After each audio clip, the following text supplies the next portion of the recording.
The general consensus when it comes to Monster Hunter's final bosses, it's sort of like a rule, a golden rule that the community made up for itself. And honestly, it's a rule that makes sense, is that Capcom won't bring back their final bosses into modern games. And I think this is partly true, because obviously we have Amatsu in the 5th gen, we have a Latrion in the 5th gen, and of course we have Fatalis.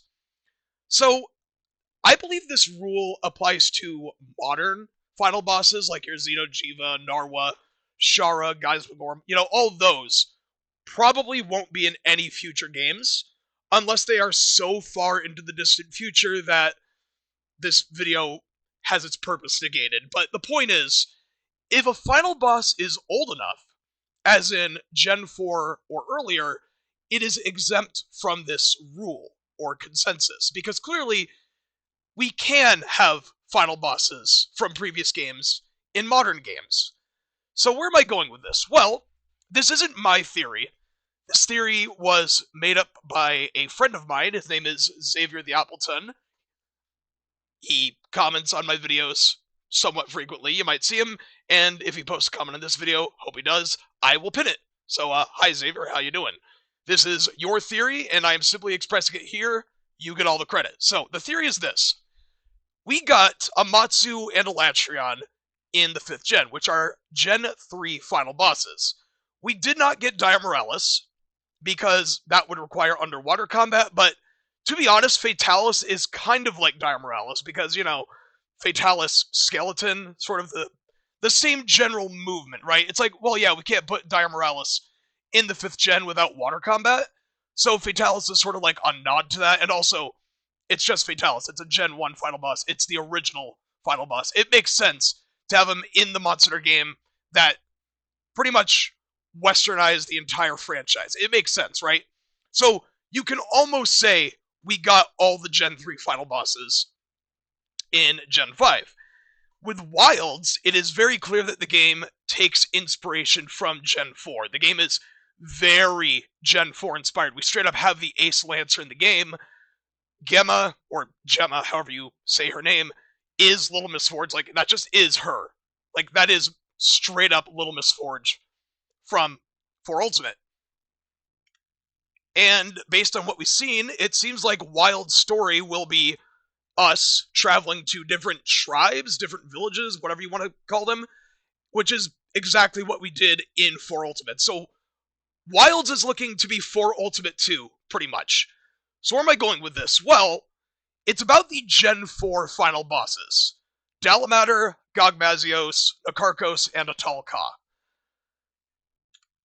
I think, on average, these 4 final bosses are considered some of, if not the absolute best in the entire franchise.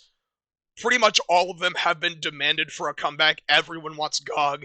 Everyone wants Dalamater. Nakarkos is amazing. Atal is amazing. Everyone loves the Gen 4 final bosses. And they've been referenced, like Capcom using the word Gog in some sort of NPC dialogue joke or quest description, Dalamater being pretty much the body of the Rotten Vale in World. The Black Flame, who we don't have a name for yet, but that's clearly using an octopus skeleton that could clearly recreate Nakarkos, and the introduction of spiders like Rachnikanaki and Lalabarina, we could make Atal skeleton. Like, we can use that as the framework for Atal.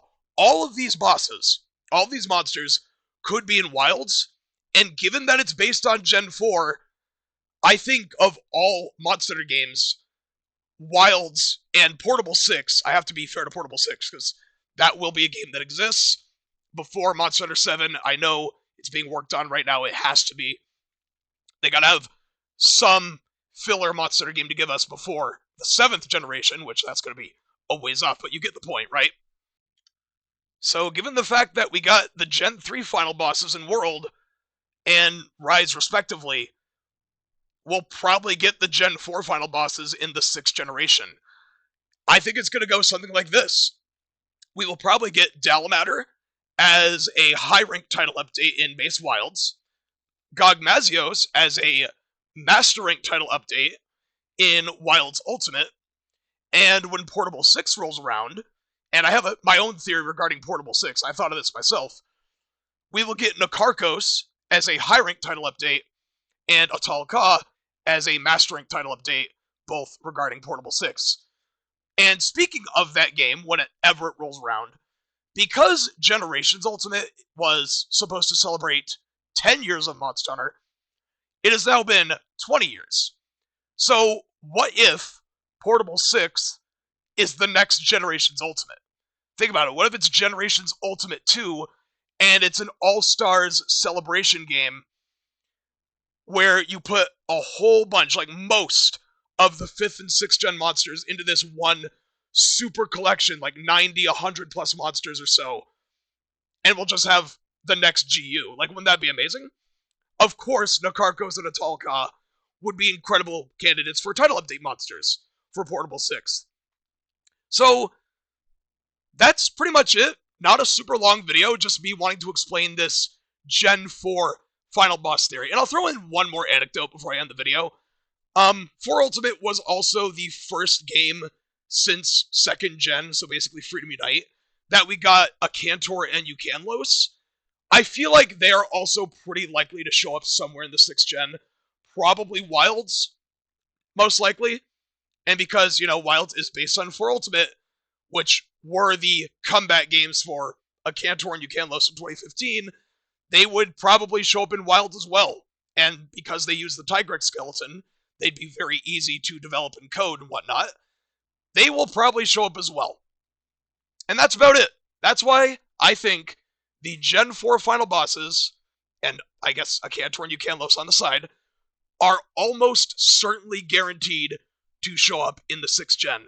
I am not hard confirming this because I don't work at Capcom. I ultimately don't know for sure, but I am damn certain, 99% sure, this will be the case.